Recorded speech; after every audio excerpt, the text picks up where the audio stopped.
today about was the internal heart, was that connection to ourselves.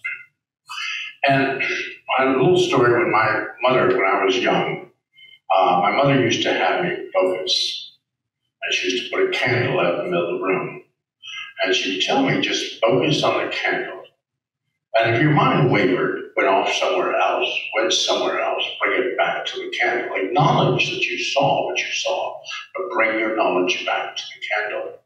So I could focus my intent when I was connecting to spirit. And it took me a while. It was a little bit of work, but eventually I could just stare at the candle for hours and never waver from the candle. But it was always work, and I've always understood that with religion or with things that we do in our lives. There's this work from our own being into that situation. We have to kind of put ourselves into it. But the way we work at the religion, because I was raised in a very spiritualist family. My father was a Southern Baptist minister. My mother was a spiritualist. So we had major discussions at the dinner table every Sunday. But I learned from different religions that everyone has their path, their journey, their vibration within their life. Is that how we say to ourselves of what we deserve? What we deserve in our life. Do we deserve health? Do we deserve relationships? Do we deserve this in our lives? And that's what the internal heart is. How do you bless yourself? We're constantly blessing everyone around us, everything in our lives. But every once in a while, you need to sit and bless yourself. Bless your energy within your being. You have to say blessings over yourself. And that's through affirmations. That's through saying blessings over your life. I am healthy. I am abundant. I am this. I am. And when we do that, and we constantly do that with our lives, it allows us to bring those blessings inward. When I was taught to breathe when I was a child, I was never taught to breathe through my nose, hold it in my lungs, and breathe out into the spirit world. I was told to breathe through my third eye. Act as if there's a waterfall coming through my third eye, down into my lungs, and then breathing out blessings into the world. If I breathe out disease or discomfort or things into the world around me, then I've always come to that conclusion that I am broken. I have stuff wrong with me. But allowing yourself to breathe in the energy from spirit, hold it, and then breathe out blessings in the spirit world, you're allowing yourself to tell yourself, either consciously or subconsciously, you're not broken, you're okay. We're all okay, we just have we have things in our lives that happen that throw us a little off balance. But by breathing, by speaking blessings over our lives, we come to a point that we go, oh, I feel good, I feel better. When I go home and I have things happen in my home, I take out this recording from Louise Hayes. It's 101 positive thoughts. And I put that on the record player and I let it play throughout the house. I let the walls and the ceiling and the furniture and everything take on all those positive thoughts from my home. And people walk in my house and go, oh my God, it feels so good here. Because I've been playing really good positive thoughts into space. The same thing we need to do with our own being is to tell ourselves that we deserve everything we need in our lives. Everything. By breathing through the third eye, you open the pineal, the hypothalamus, you open all those glands, those clear seeing glands, and everything into your vibration. And then by touching the Christ Spirit within you and then breathing out these positive energies into the universe, you are connected. You are connected. And as long as we bring that into our being, sure, we're going to share this positive energy with others. You can never change the world. You can only change the space where you're at. And then that space that you have changed where you are at, in turn, changes the world. You might want to go out and change everything, but if you don't change where you're at, where your vibration is at, you're not going to be too much good for changing the world at foot. So understanding that you are the catalyst to change the people around you. We always say that in Castanega, people come out of Castanega, oh my God, we're going to change this place. We have come with the trucks. We've come to change this place. Well, we're not there long. Because you're not here to change it. You can't change it. You can only change you. And by saying those blessings, by connecting to your higher self, by doing these vibrations in your lives, by focusing your meditation, by getting quiet and focusing it. I always find people when you sit and talk to your higher self, talk to God, sit in reverence. Set an appointment with the Spirit. Set an appointment with them to sit and be quiet. If you want them to show up, at least set an appointment. To let them know that you're there, that you have arrived and you're ready to speak to them. And it's that repetition of connection to Spirit. Because the more you do it, and all this work that we do in the spiritual realms, the different things in our lives, it's all through psychometry. That's all it is. The more you do something, the stronger it becomes. The place you meditate, the more you meditate in that space, the stronger the energy in that space will become. The stronger you attract your vibration into your heart chakra, the stronger that energy becomes within you. It becomes stronger. It builds upon itself the more energy you put into it.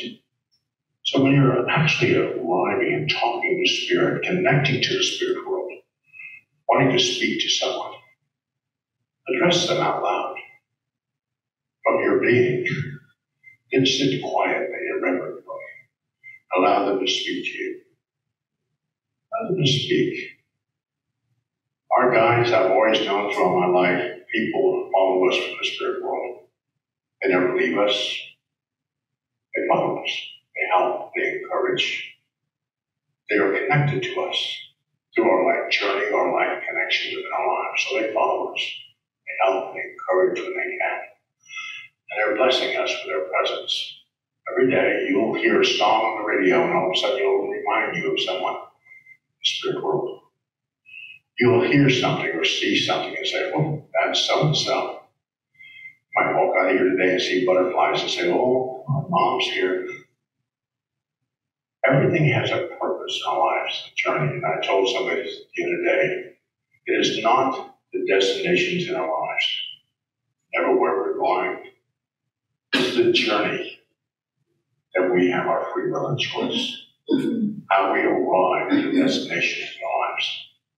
How we personally arrive. Crawling, walking, or riding in the limo. We have to decide how we want to arrive in our lives. And that's by fixing this. Sure, we have things in our lives. Everybody has stuff.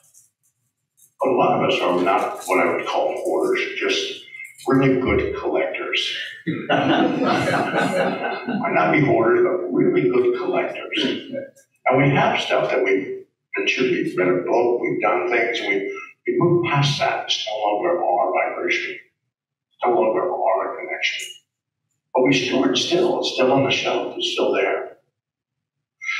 Instead of placing it out somewhere, allowing somebody else to take what we didn't need to use in their life, allow them to use what we didn't receive. We took what we needed to, but we allowed the rest to leave our vibration, not to clutter the shelves and clutter the vibration, but not to be streamlined, but have enough in your life that you go, I'm good with this.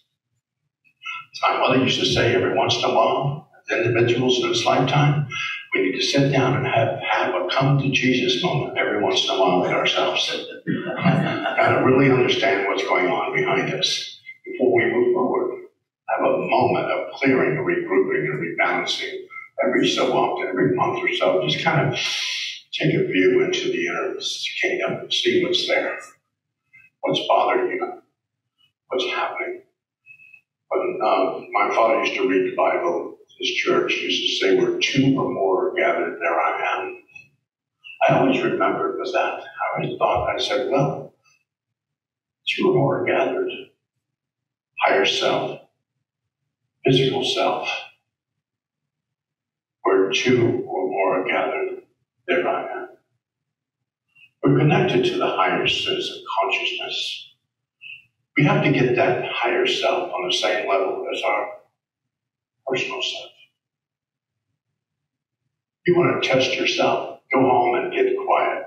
Say something out loud that you would like. And get quiet and see what that inner voice is telling you. That inner voice, the higher self, should be on the same page, should be on the same vibration. And that's where the training comes in. That's where the focus comes in. To quiet that inner voice. To bring it on the same level that you're looking for. We all have this work, this stuff. Any religion is work. It's not work. We have to put ourselves into it. Nobody came in here, ran this church. Nobody did anything in this church. I mean, there wouldn't be much left in here for you guys to take care of. But nobody did the work. People come to do the work. They come to put the work in to make the place inviting for others to arrive. That's the same thing with our being. We have to clean the shelves, redo the vibration, understand where we are at, so we can invite others in our lives to enjoy the energy that we are expanding out from our being. Be good to yourself. There's a book, it's Your Life, it's by Bruce MacArthur. It talks about universal law. It talks how to put your life in order. Good book, it's still in the market. And there's a book on psychic healing. There's the whole book. I read the whole book, awesome book. But there's only one major thing out of that book that I really kept in my life. There was a verse, a poem, that verse. I am soul, I am light divine, I am love, I am will, I am fixed design. I've always loved that. Because I am soul, I am light, I am love. I am fixed design because I ain't changing this. What you see is what you get. So I am who I am. And I say that to Spirit. But I asked what I possibly could need in my life. And to see what Spirit does. What propels itself into my being. Who propels herself? Sometimes we don't notice who's here. We kind of walk with blinders on, trying to maneuver our path and not watching who's around us. Even today, we watched all the people come up here today and say for blessings and joys and concerns. And these are people with concerns and blessings and joys in their life. And for us, sitting in the audience, we send out our joy and our blessing to them. So it gathers with their joy, it gathers with their blessing, so they allow them to rise to a higher vibration within their life. And what we're doing is encouraging the whole, not just the one. We have to be able to do that. We have this heart vibration in our lives. Oh, those I have a broken heart. Oh my God, they stepped on my heart. Oh, we allow things in our lives to happen. What if the one thing that you thought was so bad in your life was never yours to begin with?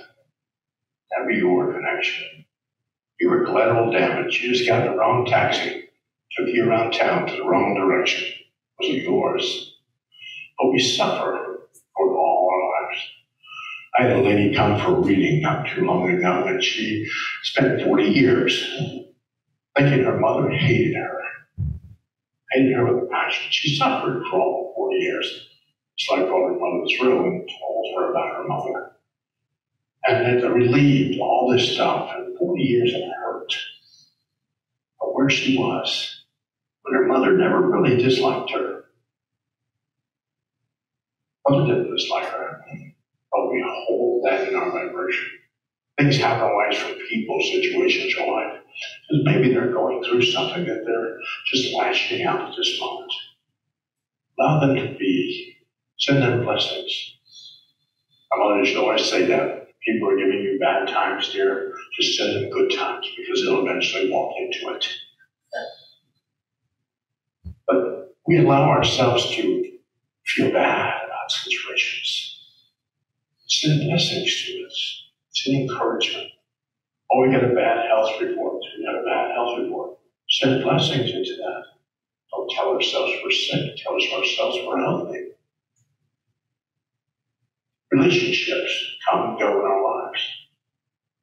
But did we bless the individuals while they were here? By blessing ourselves, by encouraging their well-being, but allowing you to be you. You. It's all these blessings within our lives that we do in our lives. We connect. Every one of you have a connection to spirit, whether it's intuitive, passive. You have some kind of connection to spirit. You should work on that.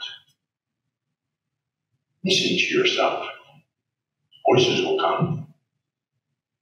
Things will come. Inspiration will come. The empathic abilities will keep you out of trouble and keep the crazies at bay. So keep the ones that you're like, ooh, because we know who we want in our lives and who we don't. We have a strong connection to that.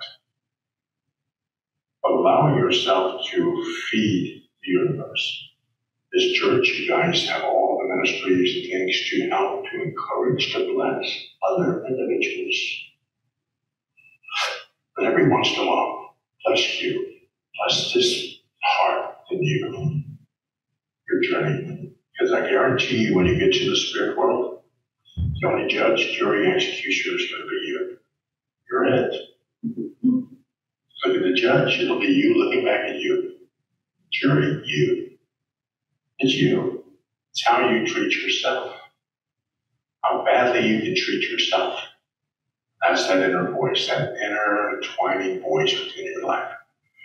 Telling you, oh, you'll never do that. Oh, you'll never have that. By quieting that, by understanding that you can stop it from speaking and listen to only positive thoughts, new vibration. Let those rain upon your work field, and pretty soon, everything in your life will be positive. It'll be a positive journey.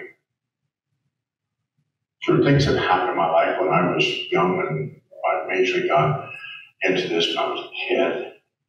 Oh, my father passed away. I went to a gathering, and this horn came around. We called it a trumpet, but it was a horn. And I could hear my father's voice say, put your hand down there. And out of this horn came my father's wedding ring that I had cremated with him. Dropped into my hand. Spirit goes. Well, that kind of changed my attitude that spirit could produce things here. They could drop things into this earth plane to connect to people in our lives that pass to spirit. They drop things for us. Pennies, feathers, different things, just to get our attention. They drop them ahead of us. If I find pennies on the ground, I look at the date just to see if there's a significant date. The reason they dropped that penny in front of me. Why? See, there's things that we need to watch for, connect to. But we're all walking upright. We're all walking to where we need to be. Some of us are over crawling. Some of us aren't quite making the journey. And the rest of us are trying to help them. But remember, we're always helping people. Today, what I would tell you to do, get your own machete. Cut your own path through the woods. People think you're crazy. Too bad. Cut your own path. Allow the people to follow you if you want to. If they don't follow you, well, just keep cutting your path. Be you. Don't discourage your life by saying, people aren't going to like that. Do what you want to do in your life, what makes you extremely happy. If I told you to come up here and meditate in a certain way and sit a certain way and you were uncomfortable, you wouldn't do it. If I told most of the people here, you need to do this, you would probably fight me. Because you don't like being told what to do. Please ask me, but don't tell me. So when we're looking at things in our lives, books, connections, meditations, whatever we're doing in our lives to clear, to uplift, to encourage our being, make sure that what you're feeling within your system you like, it connects to you. It makes some kind of difference in your life. It fills a spot or a void within your being, allows you to move forward, not to stop you on the path. not to make you feel miserable on the past, but to encourage you. That's what Spirit is here for. That's why God is around you, is to encourage you on the journey, to bless you on the journey. When I was young, my grandmother told me, and she was a Cherokee Indian medicine woman, and she told me that when I came to this earth planet, somebody lit a candle in the village over there. That candle in the window. The whole village nurtured that candle while I'm here. Eventually, I'll go back to the village. They'll bring the candle out to me. I'll tell my life story. I'll review my life with the village and tell them what happened on my journey, on my trip to this earth planet. And when I'm done, I'll put the candle out because I'm home. We have to realize that there's a whole village on the other side nurturing our candle, nurturing our planet, taking care of it every minute, every second of every day, nurturing that candle. So they're waiting for us to come home. They're sitting in a window over there, shining off into this earth planet to allow us to know that somebody there loves us, that's connected to us, wants to be with us. So they're helping. So know that you get a whole group over there. Know that they're there to help. Nurturing. If your candle's getting a little weak, speak to them. Say, guys, maybe you could do something with this. Maybe you could help this.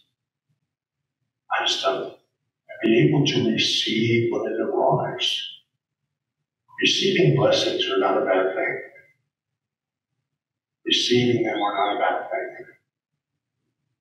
But remember, whatever blessings you take and you use, what you don't use will be dispersed to others to use. Never goes to waste. Never goes to waste. It will go somewhere else. When you sit in meditation and you're sending out energy to the world, it will go where it's needed and they will take what they need from that energy and the rest of the energy will flow to wherever else it is needed. Never wasted.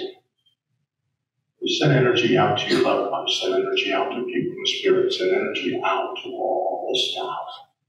Knowing that it will never be wasted. It will be used. It will be blessed. And blessings will arrive because you took the time to get in contact with yourself. Encourage your heart.